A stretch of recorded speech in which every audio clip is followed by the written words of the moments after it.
Hola, buenas tardes. Estamos en un nuevo diálogo de futuro, esta vez con Javier Creus. Os lo quiero presentar aquí perfectamente, que lo veamos en pantalla. Javier es el creador de la consultora Ideas for Change, ¿vale? Aquí está. Quiero que veáis su nombre. Y además del método Pentagrow, que son las 5 palancas del crecimiento exponencial. Javier nos va a contar mucho más de ello durante este diálogo que tenemos. Yo hace muchos años que ya lo conozco, lo admiro mucho y sé que el diálogo no va a ser precisamente sencillo a veces para entenderlo porque lo conozco perfectamente. Pero sobre todo lo que quiero es darle muchas las gracias de poder contar contigo hoy. Y nada, ya con eso te introduzco. Te voy a introducir la primera pregunta y tú, si yo me he dejado algo en la introducción, pues nada, nos lo amplías. Sabes que pasamos un poco por un paraguas de preguntas y la primera está muy relacionada con el aspecto más personal dentro de este momento tan fuera de lo normal, tan de periodo bisagra que se le está llamando. ¿Cómo te sobrevino a ti la COVID como un elemento disruptor? Hombre, pues lo más interesante que he vivido es que nos refugiamos legalmente fuera de Barcelona y he tenido la oportunidad de vivir un mes seguido con mis hijas y con mi pareja, cosa que no me ocurre nunca. Estoy separado, los turnos son de media semana, las vacaciones son de 15 días y aun cuando estás en vacaciones, pues cada uno tiene su agenda, ¿no? Vivir, ¿no? Juntos durante un mes, que ellas me vieran trabajar, que yo, más que ayudarles a hacer los deberes, viera cómo ellas aprenden a aprender, ha sido una experiencia maravillosa. En el plano personal ha sido lo más bonito. Y con el equipo lo mismo. El día antes de que se cortaran las fronteras, nos reunimos y dijimos, no se nos ha de llevar el ambiente, hemos de tener agenda propia. Hicimos 2 o 3 proyectos, el curso online de Pentagrow, el Observatorio de Capacidades Emergentes, llevar los proyectos de ciencia ciudadana a otro nivel, y cada día a las 10 de la mañana tenemos una reunión de Zoom de pie, ¿no? Donde nos contamos lo que va a hacer cada uno y tal, y es muy interesante. Wow. Bueno, me quedo con lo de los 4 meses conviviendo con tus hijas, o sea, No, esto... un mes conmigo, un mes con la madre, un mes Ah, habéis conmigo, hecho... Ah, vale, qué interesante. Bueno, sí, pero yo un me mes veo un poco seguido, ¿me reflejada. entiendes? No, no, no, no. Pero bueno, lo que sí es el aprendizaje, estoy convencido de que verlas aprender te ha hecho aprender cosas nuevas, eso lo tengo claro.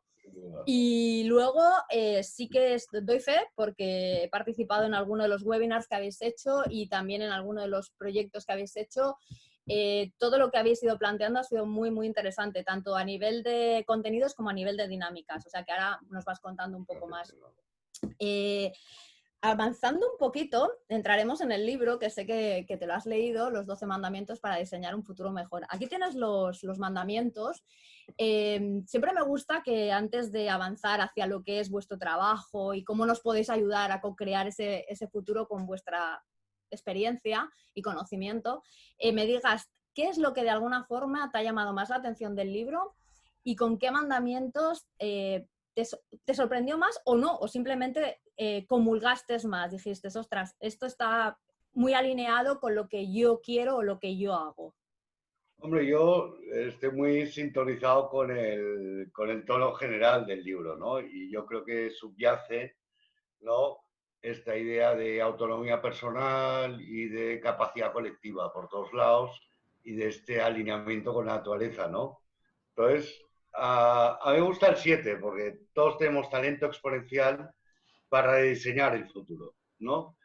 ¿Por qué? Mira, y vengo de otra conversación con gente en un grupo internacional y tal, que querían saber tendencias, no sé qué, y uno advertía del useless class de Harari, ¿no? Ah, Y decía, oye, es que vamos a una sociedad donde va a haber gente inútil, porque no podremos integrarla, ¿no? Y entonces yo decía, ostras, puede haber una clase inútil, pero yo jamás he conocido a una persona inútil, ¿no? Es decir, si cada uno, ¿no? Cada uno tiene una capacidad brutal, colectivamente podemos hacer lo mejor y lo peor, pero me niego a aceptar una sociedad en la que se dé por supuesto que la gente no puede aprender, que la gente no puede cambiar y que a la gente si le das energía, conectividad y propósito y incentivo, consigue una vida. Totalmente. Mira, ya lo sabía yo que nosotros nos avanzaríamos antes de llegar, pero bueno, me parece muy interesante dos cosas que dices. Lo de la clase inútil. A ver, esto es muy peligroso y es parte también de lo que refleja el libro, ¿no? Los mensajes que dejamos. O sea, ¿por qué tenemos que pensar que va a haber una clase inútil? ¿Quién lo ha dicho? O sea, es como tú dices, no hay personas inútiles. El 7, todos tenemos un talento exponencial para rediseñar el mundo, o el futuro, está muy ligado a la creatividad. La creatividad no es algo que se aprende, la creatividad es un talento de las personas. Hay quien la desarrolla más o la desarrolla menos. Entonces, si todos la tenemos, ¿por qué tiene que haber una clase inútil? ¿A quién le interesa, más bien? ¿Me responderías tú, Javier? ¿A quién le interesa una clase inútil? No, yo creo que no le interesa a nadie. Es decir, Vale. también no creo que haya un interés. O sea, yo creo que es una señal de alerta.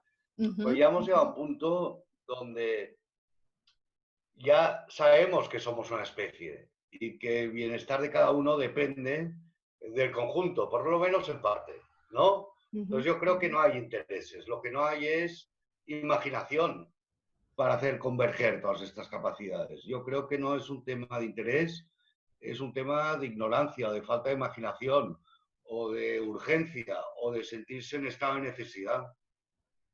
Totalmente.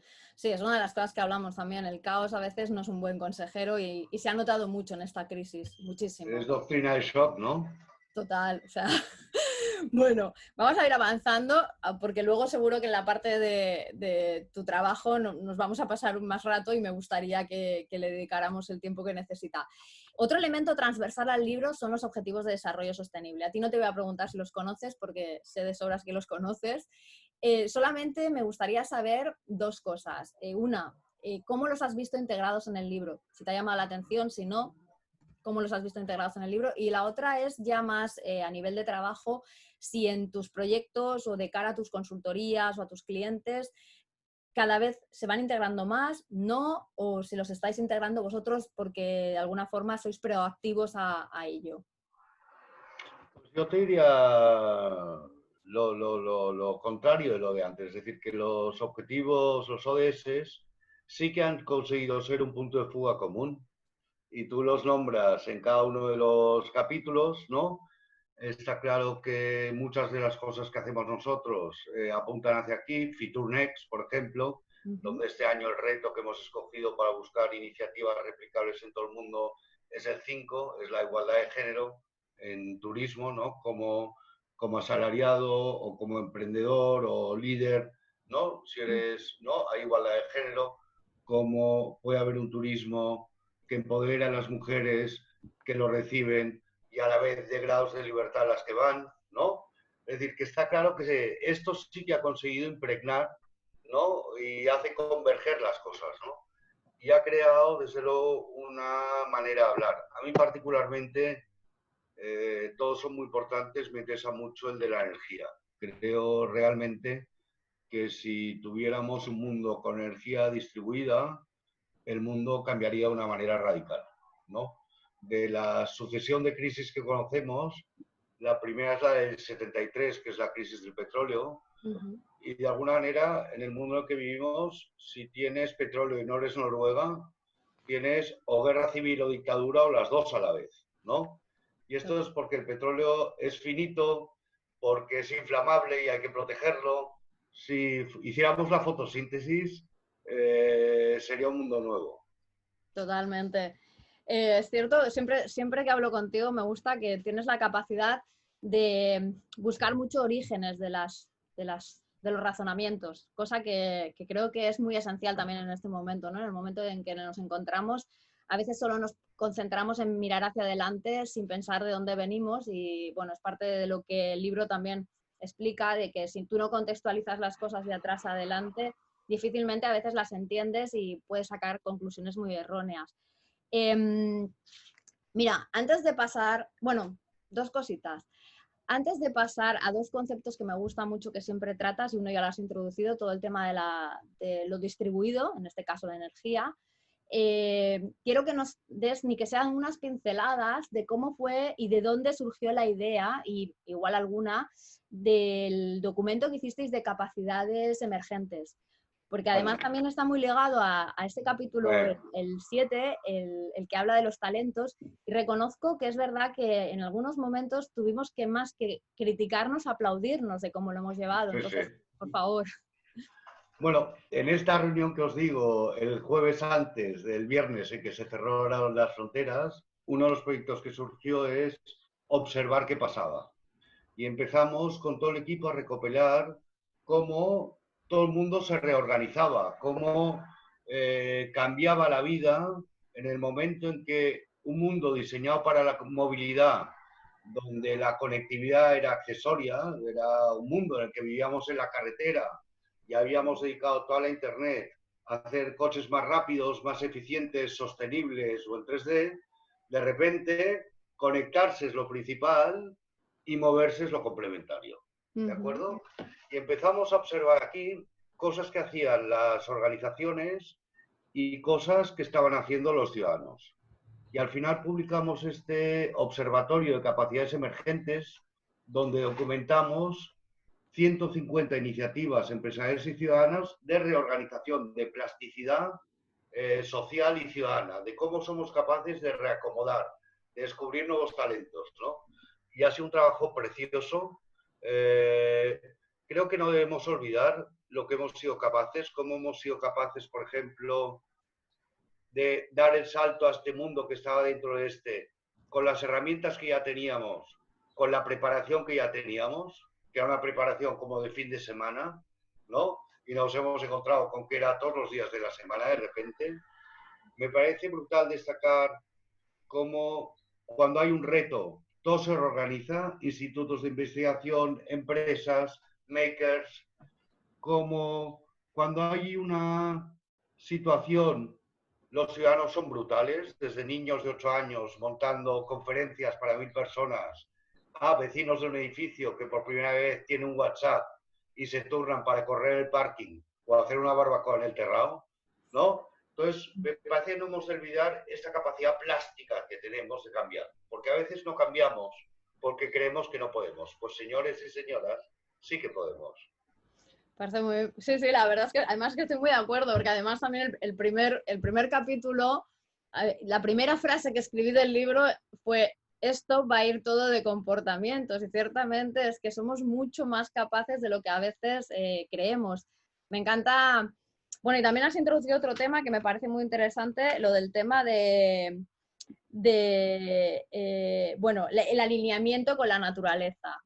Que también bueno, está dentro de todo el libro y que está muy ligado a que la resiliencia de las personas también se ve en la resiliencia de la naturaleza. Al final hay también ese concepto que ahora ya no es tanto el human-centric, sino el planet-centric, en el que estamos todos dentro como, bueno, como un todo. Mira, hay dos cosas que me gustan, que siempre que hablo contigo me parecen muy interesantes. Y uno es... el concepto exponencial, ya que tú eres una persona que lo trabaja bien y que está dentro de vuestro core, y ya empezando un poco a hablar ya de vuestro trabajo, aunque venimos de comentarlo del el documento este, que recomiendo a todo el mundo que lo lea porque realmente es muy bueno, de capacidades emergentes, uniendo ya trabajo y futuro.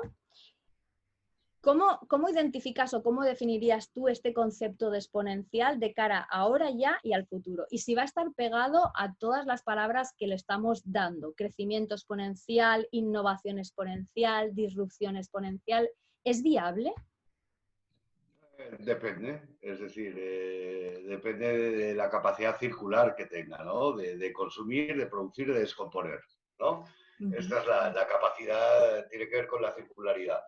Lo exponencial lo estamos viendo en los ritmos de propagación del virus, ¿no? Es decir, se propaga a una velocidad y a una escala que es independiente de lo que nosotros entendemos por el esfuerzo a aplicar, ¿no? Ostras, si en vez de juntarse 10 se juntan 20, aquello no dobla su propagación, la triplica. Y esto lo estamos viviendo como sociedad, ¿vale? Este es un proceso exponencial, ¿no? Y vemos que si en vez de juntarnos 10 nos juntamos solo 2, remite, ¿no? Y podemos pensar que si nos juntáramos 200 en vez de 20, multiplicaría por 10, pero si nos juntáramos 200 en vez de 20, multiplicaría por 100, ¿vale? Y esto ya lo hemos entendido todos, ¿no? Entonces, Sí. los procesos exponenciales están en la naturaleza, están en los líquenes, están en los nenúfares, están en todos los lados. Ahora bien, estamos tan acostumbrados a medir una relación fija entre esfuerzo y recompensa, esfuerzo y rendimiento, que no estamos acostumbrados a trabajar con este concepto de exponencialidad. Y me paso de ejemplo. ¿Qué intentamos nosotros a nivel filosófico con nuestro trabajo? Lo primero, crear futuros que molan. Y luego crear modelos de generar valor y de capturar valor que no dependan solo de tus propios recursos, sino que dependan de los recursos del sistema. Y esto es lo mismo que intentar navegar a motor, donde tanta gasolina gastas, tanto recorres, según las condiciones del mar, o navegar a vela, donde el esfuerzo lo hace el viento, ¿no? Entonces me parece que lo exponencial tiene que ver con estas cosas de las que estamos rodeadas, donde el esfuerzo no es proporcional al rendimiento, donde el esfuerzo, el impulso lo hace el viento. No, mira, perfecto. No. O sea, te lo quería preguntar a ti, porque la clave para mí, porque lo tengo claro, porque además lo tengo contemplado en tendencias y lo tengo muy claro, es lo que has dicho, es un nuevo concepto de exponencialidad, ¿vale? O sea, cuando hablas, o sea, en tendencias una cosa que te das mucha cuenta es que las mismas palabras van cambiando de significado, porque están muy pegadas a los valores y las creencias del momento. Entonces, el concepto exponencial durante muchos años ha estado pegado mucho primero al capitalismo y luego muy a las tecnologías. Y igual, ahí es donde de alguna forma creo que está entrando en barrena directamente con el concepto sostenible. Pero tú lo explicas muy bien porque le das a la exponencialidad la capacidad de ser sostenible. Entonces, por eso quería que nos lo explicaras, porque realmente, o sea, es como se tiene que entender. Así que yo creo que me quedaré con esta frase, la exponencialidad o lo exponencial es viable dependiendo de la capacidad circular que tenga. Me parece una gran frase de cara a co-crear futuro. Porque... ¿No? O sea, Wikipedia es circular, GitHub es circular y son exponenciales a la vez también, ¿no? Total. Bueno, y el otro concepto que siempre me gusta tratar contigo es todo lo que que ya lo has introducido con el tema de la energía, ¿no? Lo distribuido, lo descentralizado, recursos, mano de obra, centros neurálgicos, poder. ¿Cómo visionas tú ese futuro de una forma más descentralizada y distribuida? Hice esta reflexión, inteligencias las necesitamos todas, ¿no? Y el resumen era, necesitamos la resiliencia vegetal, ¿no? Necesitamos el criterio humano, necesitamos la potencia artificial, ¿vale? Me voy a explicar un poco. Sí, por favor. Ahora estamos en esta idea de que viene la inteligencia artificial y lo ha de guiar todo y tal, ¿no? Pero lo que sabemos es que si construimos la inteligencia artificial encima de lo que tenemos ahora, pues lo único que sabemos hacer es centralizar los datos. Y sabemos que cuando alguien centraliza los datos, tiene poder. Tiene poder comercial como Facebook o tiene poder social como el gobierno chino. ¿De acuerdo? Ya hay un imbalance, ¿no? Entonces yo creo que hemos de aprovechar esta nueva capacidad, pero ahora que lo que tenemos en riesgo es la vida y los modos de vida, nos tenemos que fijar en la arquitectura, en las campeonas de la vida, que son las plantas, básicamente. ¿De acuerdo? Las plantas llevan una vida móvil, con la que hemos llevado nosotros con el COVID, pueden vivir en un sitio, se alimentan del sol y cada planta tiene 15 sensores en las hojas y las raíces que le permite detectar cómo está su entorno y hablar y comunicarse con el resto de plantas. La capacidad de actuar está distribuida, no hay un cerebro central, ¿de acuerdo? Pero se pasa potasio por debajo del suelo, tal y cual. Yo creo que teníamos que aspirar a hacer esta revolución de los datos y la inteligencia artificial desde cada uno, no de manera centralizada, sino desde cada uno. ¿Qué estamos haciendo ahí? Proyectos de ciencia ciudadana como WeCount. Estamos ayudando a ciudadanos en Madrid y en Barcelona a instalarse sensores low cost que graban los vehículos que pasan por delante de su calle y saben decirte si era un coche, una bici, cuánto ruido hacía, tal cual. Toman las imágenes a baja resolución y las procesan en el sensor. Nunca envían las imágenes al central. ¿De acuerdo? Salusco, otra iniciativa que estamos promoviendo con otras personas. Una cooperativa ciudadana de datos para la investigación en salud. ¿Qué vamos a tener a partir del 1 de agosto? Una app que permitirá que cualquier ciudadano pueda donar sus datos de Apple Health o de su dossier de salud, si es un ciudadano catalán, guardarlos en un repositorio personal al cual él solo tiene acceso, anotar en blockchain en qué condiciones los quiere prestar y cuando un centro de investigación se los pida, compartir directamente su llave blockchain y abrir sus datos anonimizados. Hemos de buscar soluciones que nos permitan poner la fuerza colectiva de los datos a favor del bien común. Y yo creo que este es un reto muy importante que tenemos ahora. Totalmente de acuerdo. Bueno, a ver, también es temas que yo creo que son muy prepandémicos, que los hemos tratado, pero que en este momento, como la mayoría de las cosas que estaban muy vinculadas a tendencias, en el amplio modo de la palabra, se han convertido en algo casi urgente y encima de la mesa. Me gusta, o sea, me quedo con dos cosas, ¿no? Que además es que estoy muy de acuerdo. Me gustaría no estar de acuerdo, pero estamos de acuerdo. Una que además la comentábamos antes en backstage, que es como deberíamos volver más a la naturaleza para mirar los procesos. Creo que la naturaleza nos tiene que enseñar muchas cosas todavía y la hemos dejado muy de lado y sin embargo es la que al final nos va dando procesos mucho más inteligentes que a lo mejor lo que pensábamos que estamos haciendo. Y la otra es muy relacionado con lo que estás diciendo, ¿no? La inteligencia. Hoy publicaba, ¿no? un post de hace un año de un vídeo de una chica que ahora no me va a salir el nombre, pero bueno, no importa, o se puede recuperar en LinkedIn, que hablaba de la inteligencia ética, ¿no?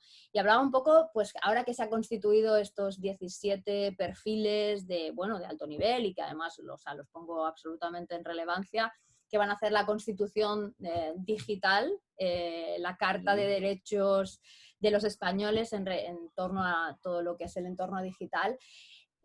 Lo que ponía en relevancia es que ya hace un año lo que se decía es que en la inteligencia artificial, si quieres que sea ética, no la tenemos que dejar en responsabilidad de otros.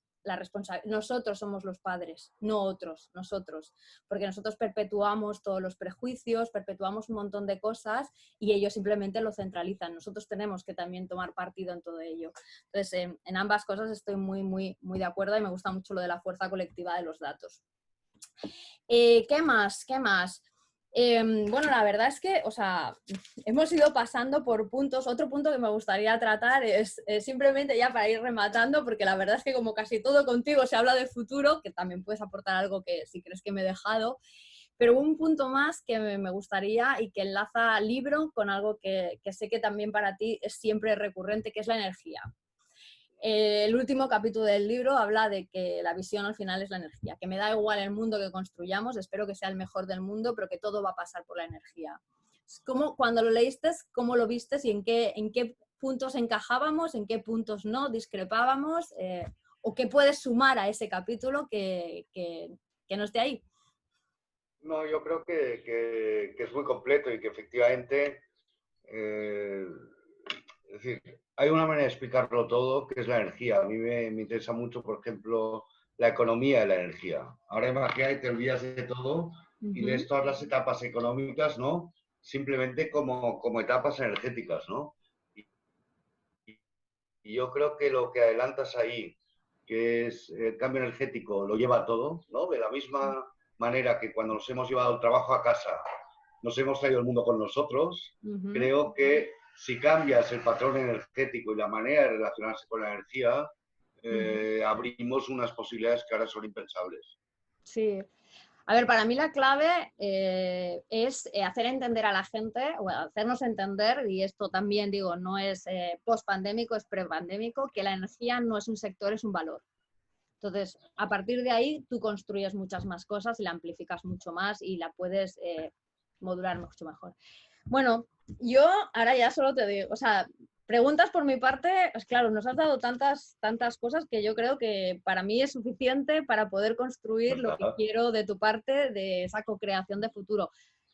Antes de pasar a la última pregunta, que es la tuya, que a ver qué me preguntas, sí que te dejo, pues no sé si hay alguna cosa más que quieras comentarnos de los proyectos que estáis llevando a cabo, incluso, pues no sé, hablando de futuro, sé que vosotros, venga, antes ya, y enlazo con la pregunta que tú me tienes que hacer, si quieres aportarnos algo del futuro de las ciudades o de los núcleos, mejor que de las ciudades, o del futuro del turismo, que son dos de los proyectos que sé que estáis tratando, te doy la Pues te palabra y cuento, ya.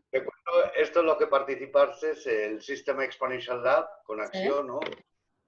Porque lo que partíamos de una base intelectual que es invitar a gente y conseguimos 150 personas que organizamos en 10 equipos online, no, 15 equipos de 10 personas online, con la metodología Pentagraph que trabajamos, para pensar en un marco mental donde era el potencial de la inmovilidad, esto que acabamos de descubrir, todo lo que podemos hacer sin movernos, Ujú, multiplicado por el potencial de la tecnología. Y como os ujú, decía antes, ¿no?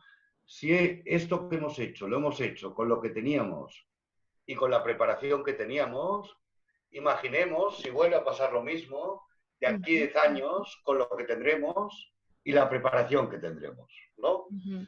Fue un ejercicio fascinante de juntar a gente diferente en 2 horas y media, Ujú. ¿no? A co-crear futuros que molan. Y casi yo con esta anécdota ya estaría. Muy bien, no, yo doy fe de que como estuve participando fue un proyecto muy chulo, o sea, y muy bien traído y la verdad es que, bueno, también estamos muy en sintonía en esos proyectos de futuros que molan, mejores futuros, diseños de futuros, y no es decir, con estos vamos a dar la verdad, sino os damos herramientas para que esos futuros realmente molen. Pues nada, queda este último punto que siempre tenéis, que es dar la vuelta a entrevistador entrevistada, que no me gusta nada eso de entrevistador, Ah, porque es diálogo entre amigos, pero siempre os doy la oportunidad si me queréis preguntar algo pues, sobre mí, sobre el libro, sobre mi trabajo o sobre algo que pueda sumaros, pues ahí está. a mí me gustaría saber qué piensas del open software, conocimiento abierto, de todo este movimiento y cómo A ver, encaja en tu diseño de futuros. eh, a ver, es una buena pregunta. Es como casi todo lo que está pasando ahora tiene todo una navaja de doble filo, ¿vale? Entonces, estoy muy de acuerdo y considero que todo lo que es en abierto nos va a hacer crecer. O sea, por ejemplo, la innovación en abierto. O sea, siempre pongo el ejemplo del cinturón de seguridad, ¿no? Que se liberó la patente y eso evitó que mucha gente muriera. Y es una de los primeros ejemplos de innovación en abierto y hoy por hoy pues hay algunas marcas que están trabajando en ello previo a este momento ya y supongo que seguirán en ello y me parece estupendo. Y creo que todo lo que es las fuentes en abierto pues nos ayuda mucho, por ejemplo, pues, a conocer datos urbanos y a poder crear sobre datos ya generados. Es mucho más sostenible porque evidentemente ¿para qué vas a tener que hacer dobles estudios cuando ya hay hechos? Y además sumas. Y el sumar hace que las cosas sean más grandes, evidentemente, y esa exponencialidad de la que tú hablas, con recursos que ya tenemos y que se hace más sostenible, pues es un gran valor. Por tanto, estoy muy de acuerdo, siempre y cuando pues haya... No me gusta hablar de marcos regulatorios porque volvemos otra vez a ponerles fronteras, volvemos otra vez a hacer cerradito. Me gustaría creer al final que las personas tienen el suficientemente sentido común como para saber en qué éticamente se pueden utilizar y en qué no, ¿sabes? O sea, al final todas las herramientas, me da igual. O sea, un cuchillo es una herramienta buena o mala, depende de quién la use. Entonces, creo en todas las herramientas y en todas las tecnologías, creo que todas tienen un potencial buenísimo siempre que se utilicen bien. Entonces, para mí, todo lo que es tanto los datos en abierto como las fuentes en abierto, como la innovación en abierto, creo en ella, me gusta el potencial que le veo, siempre y cuando se le dé un buen uso. Bueno, muy bien, pues muchas gracias. Vale. Pues nada, Javier, con esto nos despedimos y oye, muchísimas gracias por participar y pues nada, seguiremos hablando y seguiremos trabajando conjuntamente. Espero que sí y espero que tu proyecto vaya adelante, ya me contarás. Claro que sí. Vale, Un fuerte hasta luego. abrazo.